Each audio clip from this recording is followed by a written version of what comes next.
Salam saudara-saudari pemirsa channel YouTube, Facebook, TikTok, Extending Grace yang dikasihi oleh Bapa kita di surga, di dalam nama Tuhan Yesus Kristus.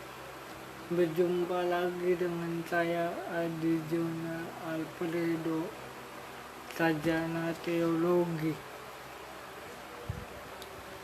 Baru saja kita merayakan hari yang begitu spesial, luar biasa, di mana hari Kamis kemarin kita merayakan mengingat peristiwa terbesar yang luar biasa untuk keselamatan kita, di mana Yesus naik ke surga, ya, duduk di sebelah kanan Allah Bapa, menyediakan tempat bagi kita orang-orang percaya. Katakan amin.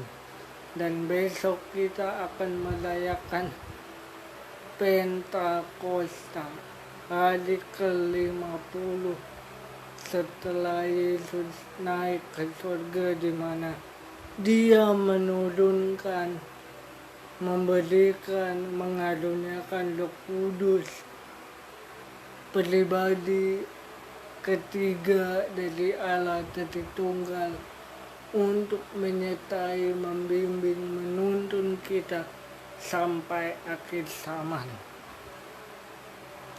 Pada kesempatan hari ini saya akan menyampaikan kebenaran firman Tuhan dengan tema For Him, By Him, Through Him. For Him, By Him, Through Him. Dari Dia, oleh Dia, bagi Dia, ya. Dari Dia, bagi Dia, oleh Dia, kemuliaan sampai selama-lamanya.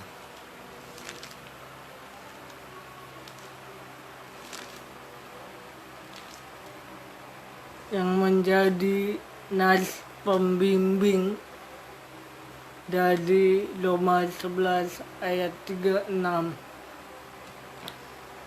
Nas pembimbing dari Roma 11 ayat 36. Sebab segala sesuatu dari Dia dan oleh Dia dan kepada Dia, bagi Dia kemuliaan sampai selama-lamanya. Ya, ini adalah perkataan Rasul Paulus, ya, bagaimana dia menjelaskan, ya, tentang keselamatan Allah yang diberikan oleh Yesus Kristus, ya, kepada orang-orang berdosa di jemaat Roma, bahwa Yesus Kristus mengadakan perjanjian dengan umatnya Israel, ya, dengan mengadakan penghapusan dosa, menghapus dosa, ya,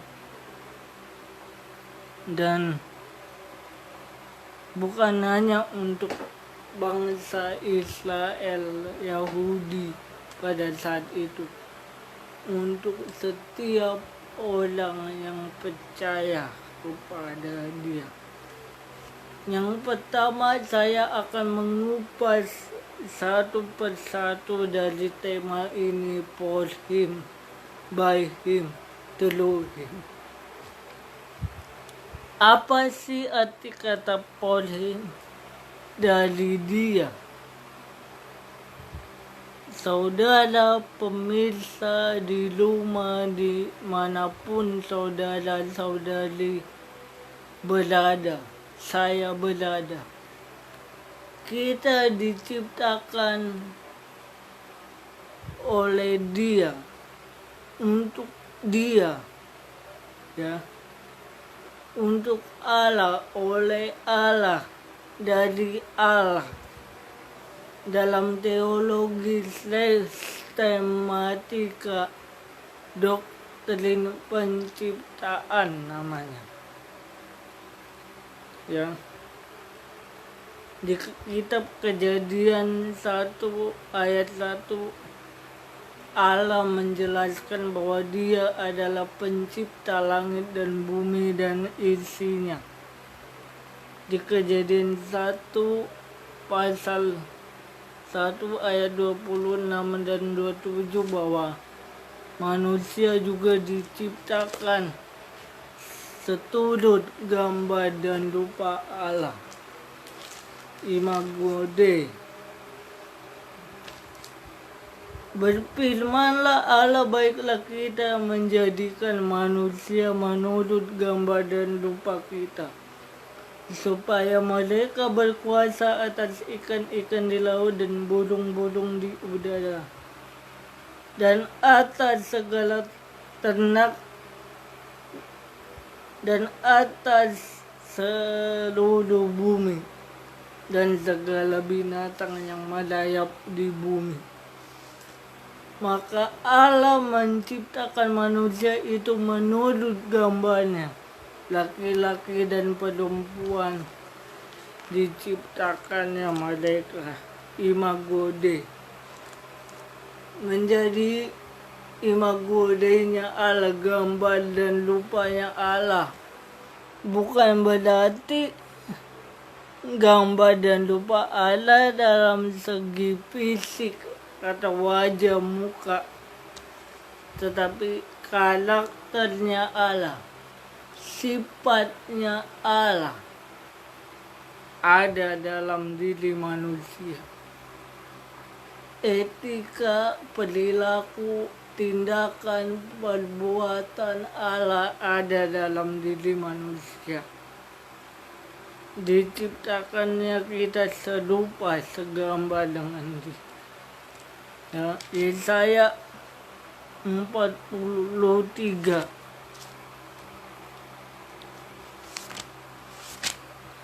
Bagi saudari yang lagi makan siang beristirahat, ya, sambil dengar channel Facebook, YouTube saya, supaya semakin semangat bekerjanya, beraktivitasnya bersama Kristus, di dalam Kristus. Semua orang disebutkan dengan namaku, yang kuciptakan untuk kemuliaanku, yang kubentuk dan yang kujadikan. Yesaya 43 ayat 7. Itu yang pertama, bahwa kita berasal dari Dia. Kita ada sampai hari ini, hidup berpijak di bumi pertiwi Indonesia ini. Semua itu karena Dia, dari Tuhan Yesus Kristus, pencipta langit dan penebus dosa. Jadi tidak ada kemuliaan kita yang kita dapat banggakan, tinggikan, agungkan dalam hari-hari kita. Kita mungkin merasa jauh lebih hebat, lebih baik, lebih mulia, lebih sempurna dari orang lain. Padahal kita semua tahu bahwa kita adalah manusia biasa yang telah jatuh ke dalam dosa dan kehilangan kemuliaan Allah. Kita lemah, kita tidak berdaya, kita buta secara rohani. Kita tulis secara rohani karena dosa, ya. kita lumpuh secara rohani. Tapi kita boleh ada sampai tahun 2026 itu karena dia, dari dia. Siapa? Allah yang kita sembah di dalam Yesus Kristus. Aplikasi poin dari for him ini adalah, pernahkah kita bertanya-tanya apakah hidup kita selama ini memuliakan Tuhan? Amin. Sudahkah kita memuliakan Tuhan? Amin. Dalam kehidupan kita, rumah tangga, bapak, ibu, saudara yang sudah berkeluarga, ya, bukan hanya sekedar kita memenuhi kebutuhan finansial, sandang, pangan, papan, banting tulang, cari kerja, berusaha, mencari sesuap nasi, ya, itu baik, itu benar, itu mulia. Tapi apakah kita telah melakukan itu sesuai Kejadian 1 ayat 28? Beranak cucu dan bertambah banyak dan penuhilah bumi. Maksudnya apa di sini? Bukannya tiap tahun kita pengen punya anak, meskipun kita percaya kalau Tuhan karuniakan mempunyai anak yang lebih, yang banyak, puji Tuhan. Itu juga berkat. Artinya beranak cucu dan bertambah banyak, kita diutus untuk menjangkau jiwa-jiwa bagi Kristus. Kita mencari dan menyelamatkan yang hilang, ya, karena dosa dan penghukuman Allah. Perjalanan hidup kita, karir kita, apakah kita membuat itu semua untuk memuliakan Tuhan, menyenangkan Tuhan, atau menyenangkan diri sendiri, berpusat pada diri sendiri? Studi, relasi, hubungan dengan sahabat, tetangga, teman, apakah kita lakukan itu untuk Tuhan atau untuk cari muka semata? Jadi harus pada tujuan Allah. Yang kedua, by him, oleh dia. Ya, kita adalah orang-orang yang telah jauh dari Allah akibat dosa. Ya. Tapi kabar baiknya, Allah tetap menopang kita. Ini dalam segi hama teologi, doktrin dosa. Kita terpisah dari Allah akibat dosa. Teologi sistematika, Allah tidak membiarkan kita manusia binasa karena dosa. Dosa yang membuat kita terpisah dari Tuhan, terputus dari Tuhan, sumber hidup ini, tidak bisa dibiarkan oleh Tuhan begitu saja. Dari konteks Perjanjian Lama, Injil telah dinubuatkan tentang keselamatan anugerah dari Allah. Dalam konteks jauh Perjanjian Lama ada kata proto evangelium, Injil pertama. Di kitab Kejadian 3 ayat 15. Saudara bisa baca nanti kalau lagi istirahat atau sudah pulang kerja. Aku akan mengadakan permusuhan antara engkau dan perempuan ini, antara keturunanmu dan keturunannya. Keturunannya akan melemukkan kepalamu dan engkau akan melemukkan tumitnya. Maksudnya apa? Nubuat tentang inkarnasi Yesus Kristus ke dalam dunia. Dialah firman yang menjadi manusia berinkarnasi, lahir dari anak darah Maria, yang akan disalibkan melemukkan kepala ular, kepala setan di kayu salib, dan setan mematuk kaki Yesus untuk mengambil semua hukuman untuk dosa kita menuju kepada Kristus dalam perjanjian baru. Dan itu juga dinubuatkan oleh kitab Imamat. Ya. Imamat pasal 17 ayat 11.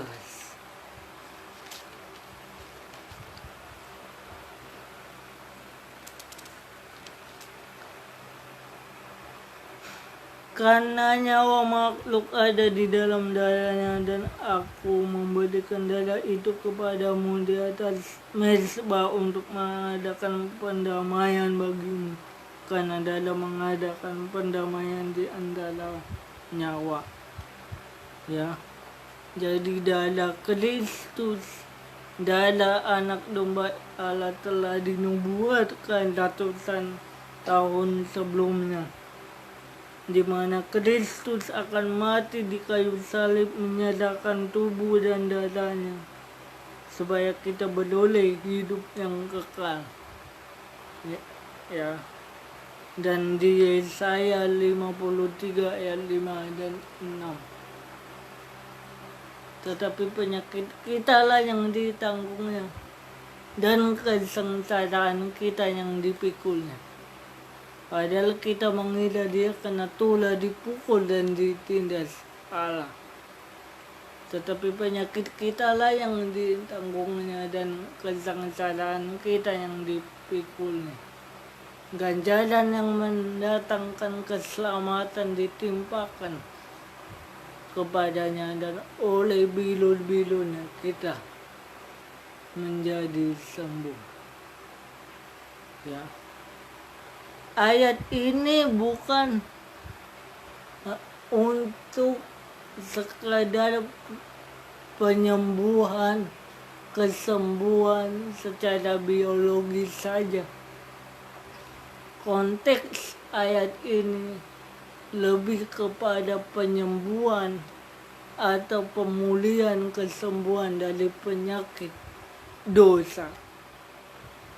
Itulah penyakit yang terbesar dalam hidup manusia, yaitu dosa.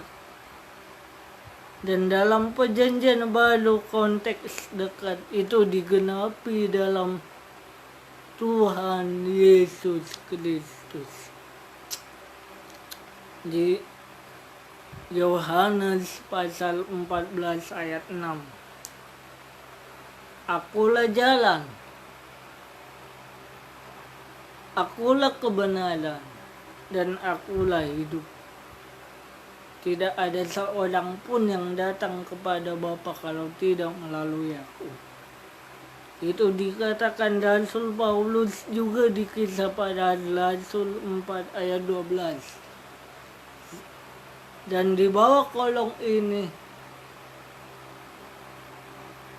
dan keselamatan tidak ada di bawah kolong langit ini selain daripada Dia yang olehnya kita dapat diselamatkan.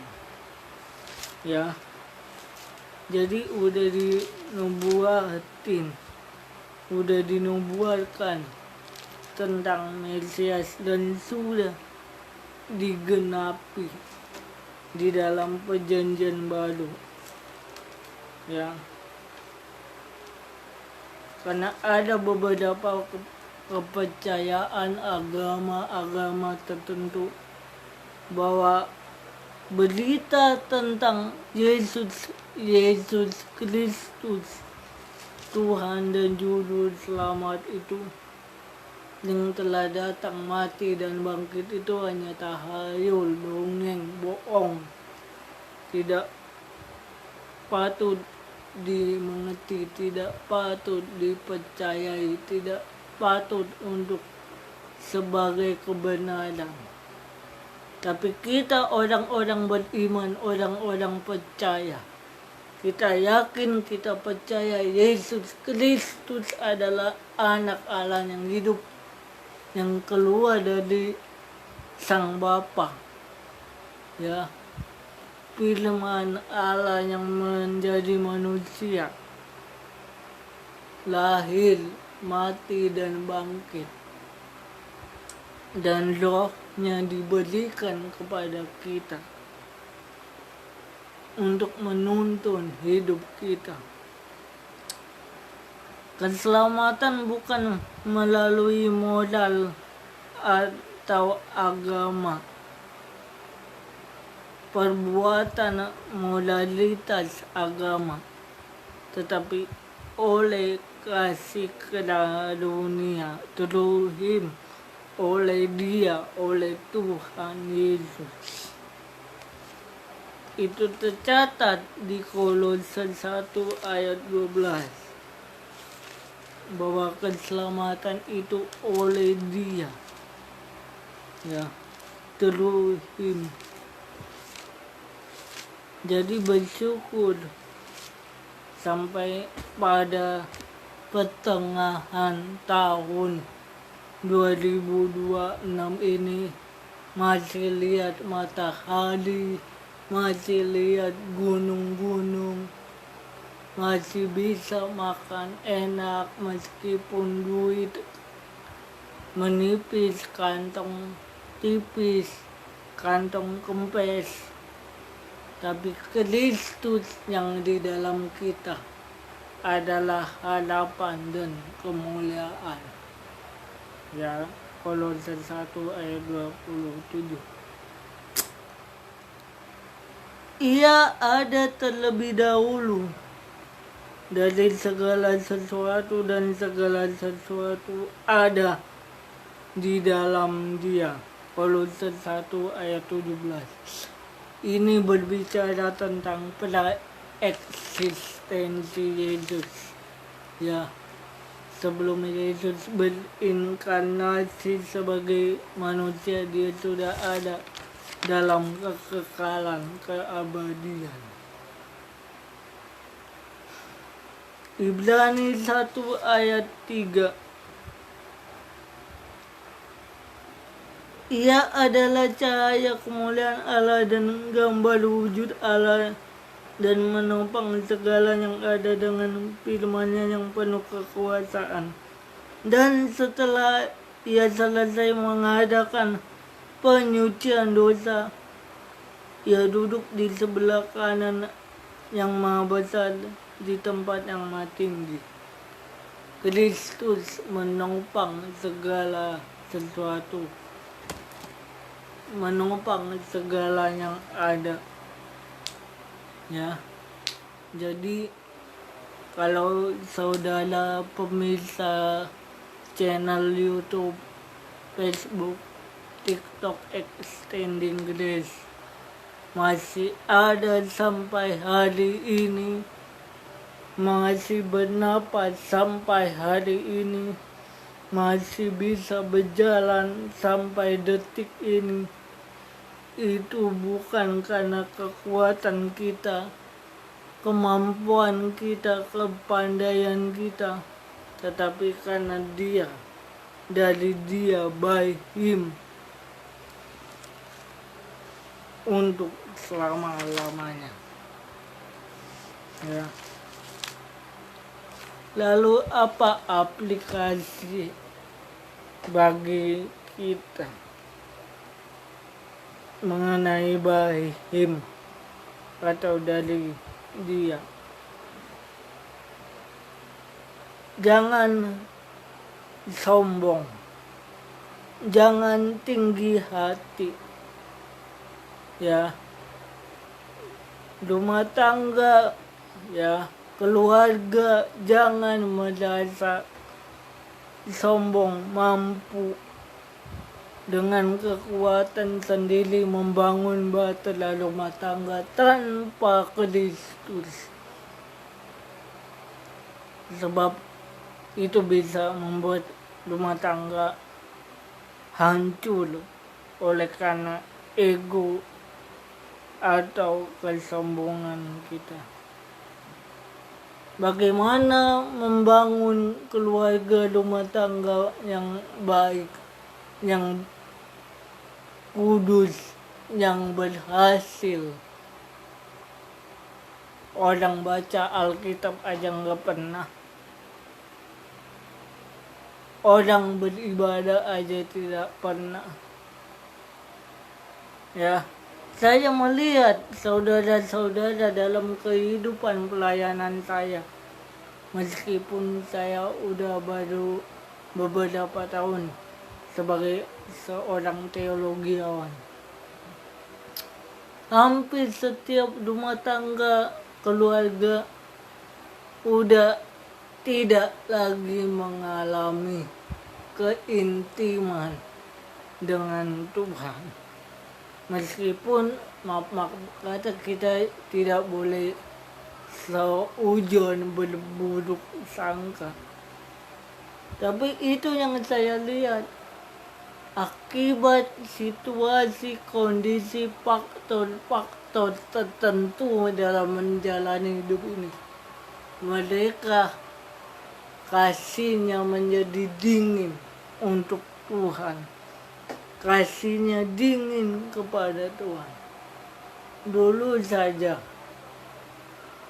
waktu masih gadis, masih remaja, aktif melakukan pelayanan, peribadatan, rajin PA, rajin persekutuan, rajin pemuda-pemudi, ikut kem-kem di puncak, ya. Kem-kem maksudnya ikut lead, ya. Lead bagaimana menjadi orang yang bermutu dalam Tuhan, berkarakter seperti Kristus, berkarya bagi Kristus, mengikuti treatment, pola-pola peribadatan, bagaimana menjadi pemuda yang berkualitas, independen dalam Kristus, ya. Tapi ketika maaf kata dewasa, menikah, sudah punya anak, tidak lagi memiliki konsistensi berhubungan dengan Tuhan. Rajin gereja memang, aktif gereja, tapi hanya memenuhi bangku gereja, hanya sekedar memenuhi kriteria karakter sebagai orang Kristen, berKTP Kristen, tapi tanpa pertobatan yang sejati. Ya, dalam bisnis nih, ini nih penyakitnya nih. Dalam keseharian saat bisnis, ya, lagi naik ataupun turun, itu kan bisa tuh menggoncang iman orang-orang percaya. Maka melalui firman Tuhan ini, saya mau bagikan bahwa bisnis itu jangan menjadikan kita menjadi hamba mamon. Banyak di akhir zaman ini orang Kristen menjadi hamba mamon. Ya, meskipun tidak semua. Puji Tuhan kalau udah bertobat. Mereka mengikut Tuhan Yesus, percaya Tuhan Yesus hanya untuk mendapatkan mamon, supaya diberkati, bisnis lancar, hidup sukses, hidup bahagia, selamat sentosa di dunia. Tetapi kalau lagi down, lagi menurun, asetnya lagi kosong, ya, apalagi di tanggal-tanggal tua ini seperti ini, mudah untuk digoyahkan oleh si jahat iman kita. Ngapain sih lo beribadah? Ngapain sih kamu berdoa? Ngapain kamu baca Alkitab? Hidupmu begini-begini saja, pagi pulang pagi, tapi hasilnya cuman segitu, gajinya tidak naik-naik. Ya, itu saya temukan dalam pelayanan. Bukannya sombong, padahal dulu dia rajin beribadah, guru sekolah minggu, pengajar anak-anak sekolah minggu. Tetapi ketika ada hal-hal yang tak menentu ataupun hal-hal yang menentu, bukan membuat mereka semakin aktif mencintai Tuhan, aktif melayani Tuhan, aktif beribadah kepada Tuhan, malah mereka melupakan nama Tuhan. Tetap percaya Yesus, tetap tahu Yesus juru selamat, tetap tahu Yesus adalah satu-satunya Tuhan dan juru selamat bagi mereka. Tapi hanya di teori, hanya di pikiran, hanya di otak saja. Tapi saya percaya pemirsa Facebook dan YouTube dan TikTok tidak ada yang demikian, amin. Baik tidak baik tetap ikut Yesus. Baik tidak baik tetap melayani Yesus, amin. Baik tidak baik keadaannya tetap cinta Yesus, amin. Ya, ini yang perlu bagi dia, ya, oleh dia. Dan telohim soteriologi keselamatan, doktrin keselamatan hanya melalui Yesus Kristus. Itu dinubuatkan, tadi saya bilang di Perjanjian Lama tentang proto evangelium, Injil pertama di Kejadian 3 ayat 15, di mana keturunan ular akan menemukan, keturunan perempuan akan menemukan, menghancurkan kepala si ular. Yaitu Yesus yang dikandung dari benih Roh Kudus, lahir dari anak darah Maria, berinkarnasi sebagai manusia, mati di kayu salib, tersiksa di kayu salib. Yesaya 53 ayat 5 dan 6 menubuatkan perjalanan jalan salib Kristus di dalam Perjanjian Lama, dan itu digenapi di Perjanjian Baru. Yesaya 53 ayat 5. Tetapi sesungguhnya penyakit kita lah yang ditanggungnya dan kesengsaraan kita yang dipikulnya. Padahal kita mengira dia dipukul. Padahal kita mengira dia kena tulah dipukul dan ditindas Allah. Tetapi dia tertikam oleh karena pemberontakan kita. Dia dilemukan oleh kejahatan kita. Ganjaran yang mendatangkan keselamatan ditimpakan kepadanya. Dan oleh bilur-bilurnya kita menjadi sembuh. Saudara percaya saudara telah disembuhkan. Saudara-saudara percaya kita telah diselamatkan. Kita telah diberkati, amin. Dan yang ketiga, Elohim. Tadi apa? Dari dia, oleh dia, bagi dia. Elohim. Dalam konteks soteriologi, doktrin keselamatan melalui Tuhan Yesus Kristus. Tadi yang kita jelaskan tentang proto evangelium dan Yesaya 53 ayat 6. Penggenapan kematian Tuhan Yesus dalam perjanjian baru. Ya.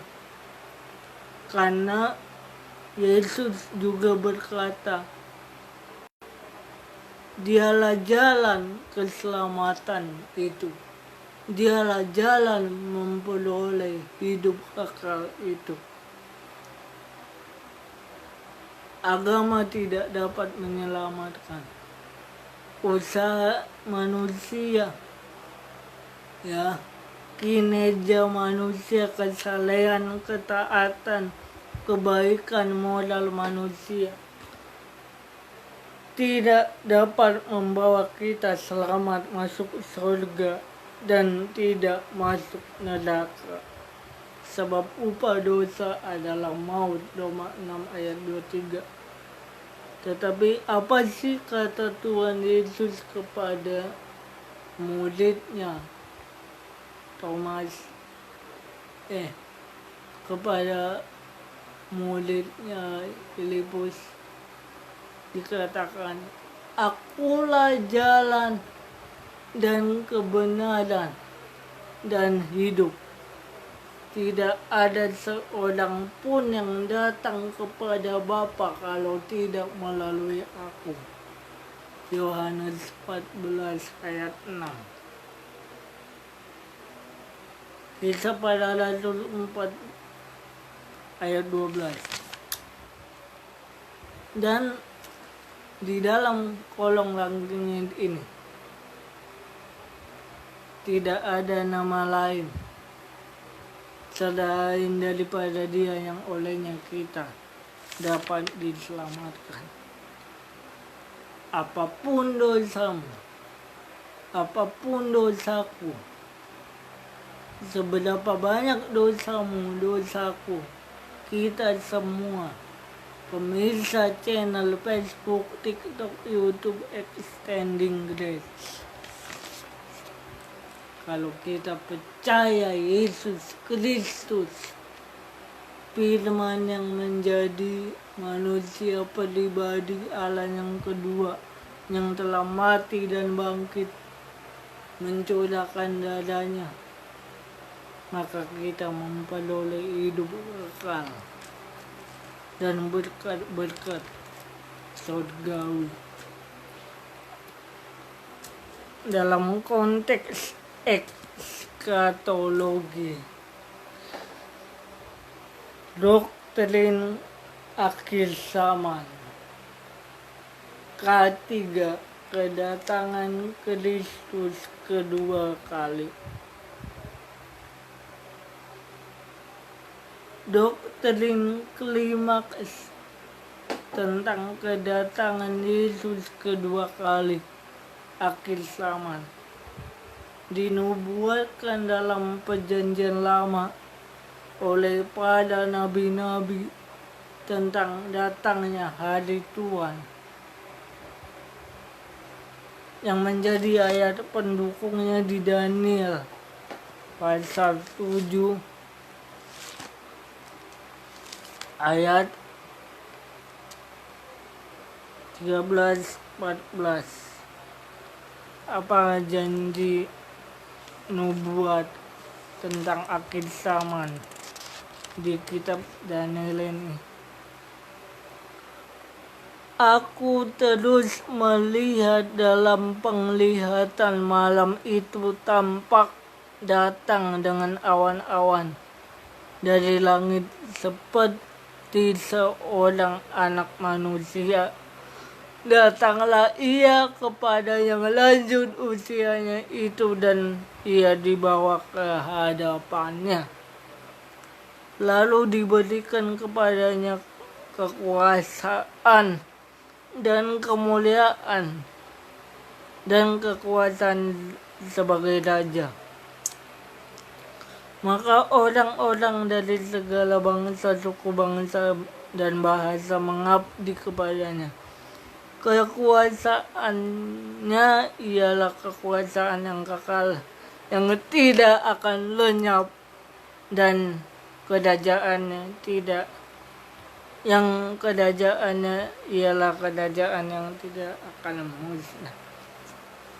Jadi Kristus Yesus bukan hanya datang ke dunia, lahir di palungan di Bethlehem, tetapi dia juga akan datang kembali menjemput kita di awan-awan yang permai.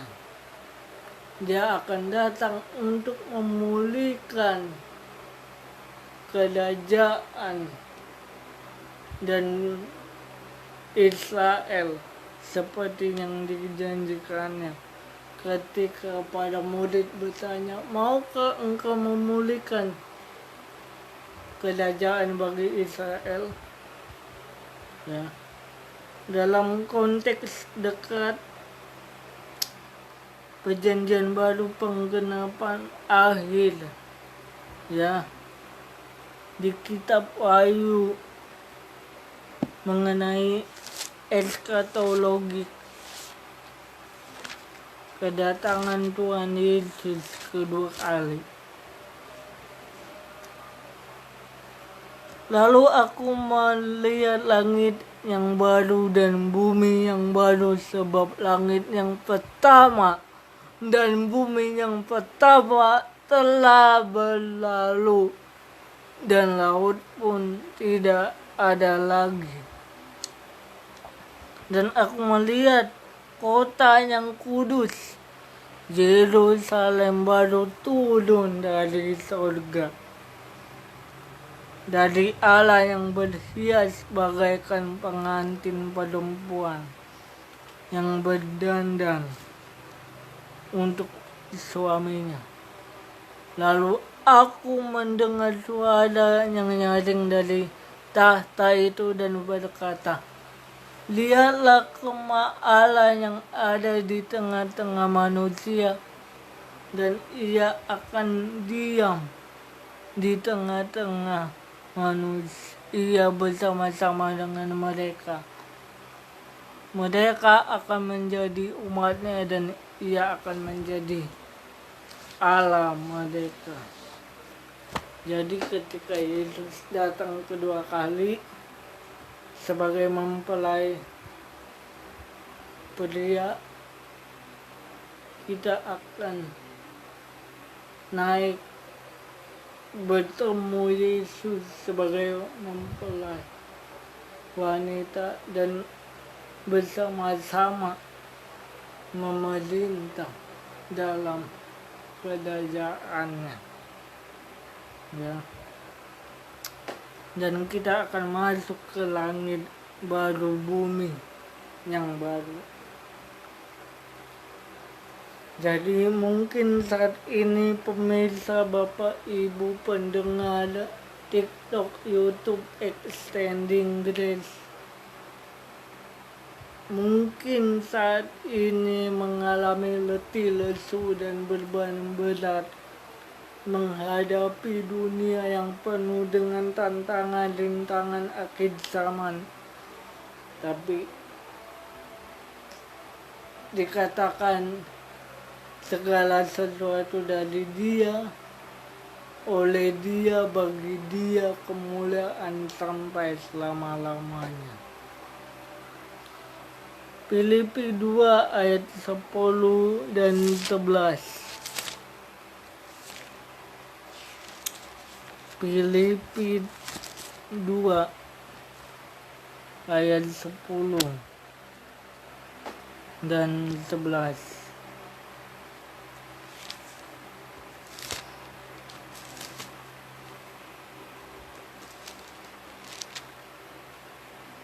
Apa sih kata firman Tuhan? Filipi 2 ayat 10 sampai 11. Itulah sebabnya Allah sangat meninggikan Dia, meninggikan Yesus. Ya. Dan mengaruniakan kepadanya nama di atas segala nama, supaya dalam nama Yesus bertekuk lutut segala yang ada di langit dan yang segala di bumi dan yang ada di bawah bumi. Artinya Yesus berkuasa di bumi, di sorga. Semua orang akan bertelut lututnya.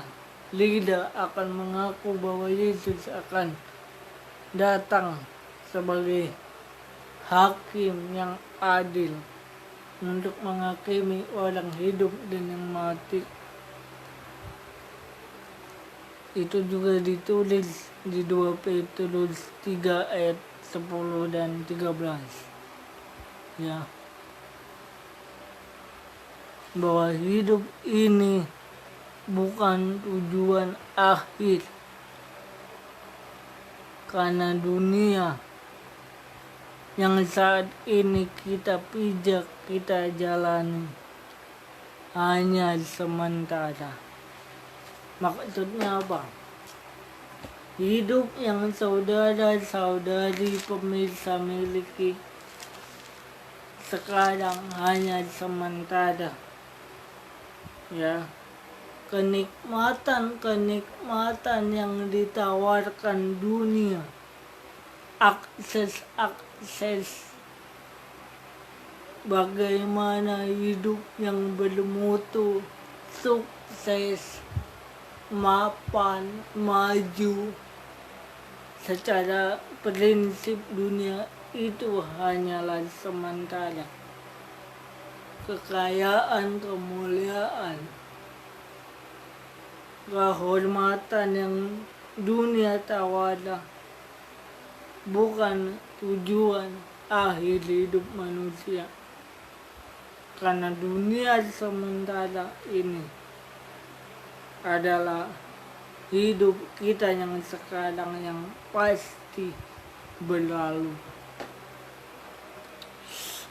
Dikatakan 2 Petrus 3 ayat 10 dan 13. Terutama mereka yang menuruti hawa nafsunya karena ingin mencemarkan diri dan yang menghina pemerintahan Allah. Mereka begitu berani dan angkuh sehingga tidak segan-segan menghujat kemuliaannya. Padahal malaikat-malaikat sendiri yang sekalipun lebih kuat dan lebih berkuasa daripada mereka tidak memakai kata-kata hujat. Kalau malaikat-malaikat menuntut hukuman atas mereka, ya, di hadapan Allah. Tetapi mereka itu sama dengan hewan yang tidak berakal, sama dengan binatang yang dilahirkan untuk ditangkap dan dimusnahkan. Mereka menghujat apa yang tidak mereka ketahui, sehingga oleh perbuatan mereka yang jahat, mereka sendiri akan binasa seperti binatang liar dan akan mengalami nasib yang buruk sebagai upah kejahatan mereka. Berpoya-poya pada siang hari, mereka anggap kenikmatan. Mereka adalah kotor dan noda yang mabuk dalam hawa nafsu mereka kalau mereka duduk makan minum bersama-sama dengan kamu. Ini perkataan Rasul Petrus kepada guru-guru palsu, nabi-nabi palsu. Inilah yang dialami oleh manusia. Orang-orang, para pejabat-pejabat, pemimpin-pemimpin, tokoh-tokoh agama, ataupun orang-orang di kalangan rendahan, biasa-biasa saja. Hidupnya jauh dari Tuhan. Tak peduli kapan mati, tak peduli kapan kiamat, tak peduli dengan nasib kekekalan di neraka atau di surga.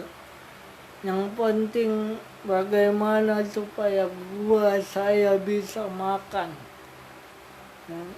Tidak peduli lagi dengan kondisi kerohanian mereka. Gak ada istilah lagi baca-baca Alkitab.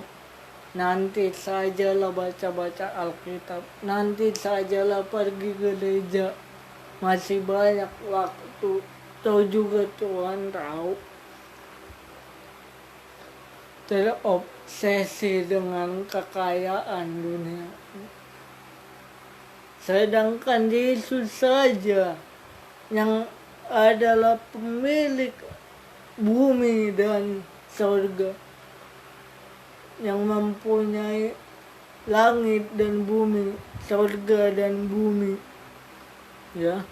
ketika ditawarkan kemegahan dunia, kekayaan dunia, ketika Yesus dicobai di hubungan bait Allah oleh setan, oleh iblis setelah berpuasa, semua harta yang ada di dunia ini kupersembahkan bagimu Yesus, jikalau engkau sujud dan tunduk menyembah aku. Tapi Yesus sendiri menolak itu, menolak bujukan rayuan si jahat. Dan berkata, "Nyala engkau iblis, hormatilah Allahmu, Tuhanmu, dan kepadanya lah engkau berbakti." Dengan kata lain, Yesus sendiri yang mempunyai harta itu menolak kenikmatan itu yang ditawarkan di padang pencobaan, di gunung pencobaan itu. Ini terbalik. Manusia malah tergoda atas setiap rayuan godaan setan mengenai hal-hal kekayaan dunia. Hidup bertujuan untuk bagaimana sukses di dunia, sukses untuk mencapai segala sesuatu di dunia. Padahal itu belum tentu berkat Tuhan dari surga. Itu yang saya temukan dalam pelayanan saya. Tapi saya bersyukur pemirsa channel YouTube, Facebook, TikTok, Extending Grace. Saya percaya kita benar-benar mengikut Yesus, benar-benar mempercayai Yesus, benar-benar menyangkal diri dan memikul salib dan ikut Yesus. Apa aplikasinya Bapak Ibu pemirsa channel Facebook, YouTube, TikTok yang ada di rumah? Jangan andalkan diri sendiri, kekuatan diri sendiri, kepintaran, kecerdasan sendiri. Andalkan Yesus Kristus, datang kepada Yesus Kristus untuk setiap kita pribadi, lepas pribadi.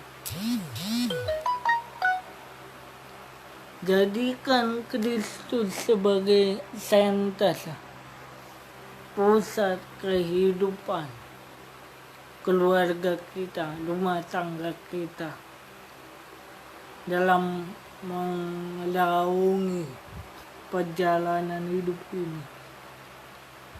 dalam pekerjaan, bisnis, usaha, memiliki integritas yang kuat, yang lain dari hati yang telah ditebus oleh darah Yesus, dan memiliki perjalanan hidup masa depan kita aman di dalam tangan Kristus sendiri, Sang Penebus, bukan karena kehebatan, kepintaran kita.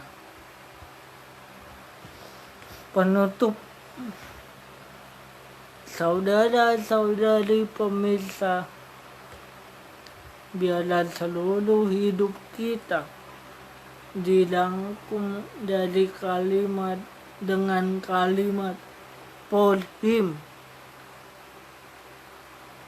Kita diciptakan untuk Dia, by him.